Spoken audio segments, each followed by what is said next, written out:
நிலாச்சோறு. வணக்கம் மக்களே, இந்த வீடியோவில் சேமியா கிச்சடி எப்படி செய்கிறதுன்னு பார்க்கலாம். ஒரு கடாயில் 1 டேபிள் ஸ்பூன் எண்ணெய் விட்டுக்கோங்க. எண்ணெய் சூடானதும் 1/2 டீஸ்பூன் கடுகு உளுந்தம்பருப்பு சேர்த்துக்கோங்க. ஒரு பெரிய சைஸ் வெங்காயத்தை சின்னதாக நறுக்கி சேர்த்து வதக்குங்க.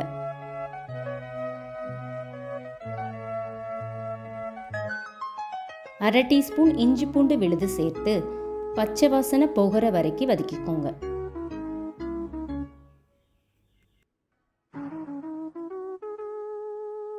ஒரு பெரிய சைஸ் தக்காளியை சின்னதாக நறுக்கி சேர்த்து வதக்கிக்கோங்க. வெங்காயம் தக்காளி நல்லா வதங்கினதும் காய்கள் சேர்க்க போகிறோம். 50 கிராம் பீன்ஸ், 1 கேரட், 50 கிராம் பச்சை பட்டாணி, 1 உருளைக்கிழங்கு எல்லாத்தையும் சின்னதாக நறுக்கி சேர்த்துக்கோங்க.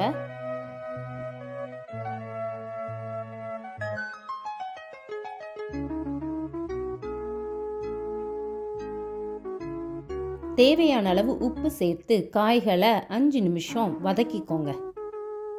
காய் வதங்கினதும் 1/4 டீஸ்பூன் மஞ்சள் தூள், 1 டீஸ்பூன் வரமிளகாத்தூள், 1 டீஸ்பூன் கரம் மசாலா சேர்த்து 2 நிமிஷம் வதக்குங்க.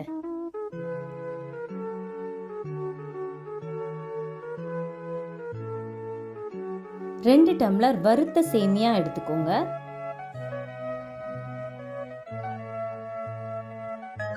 ஒரு டம்ளர் சேமியாவுக்கு 2 டம்ளர் தண்ணி தேவைப்படும்.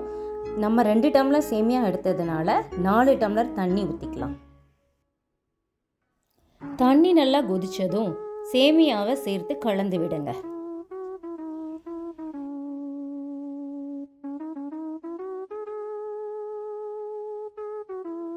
சேமியா நல்லா வெந்து தண்ணியும் வத்தி வரவும் கொத்தமல்லி இலையை தூவி ஸ்டவ்வை ஆஃப் பண்ணிடலாம்.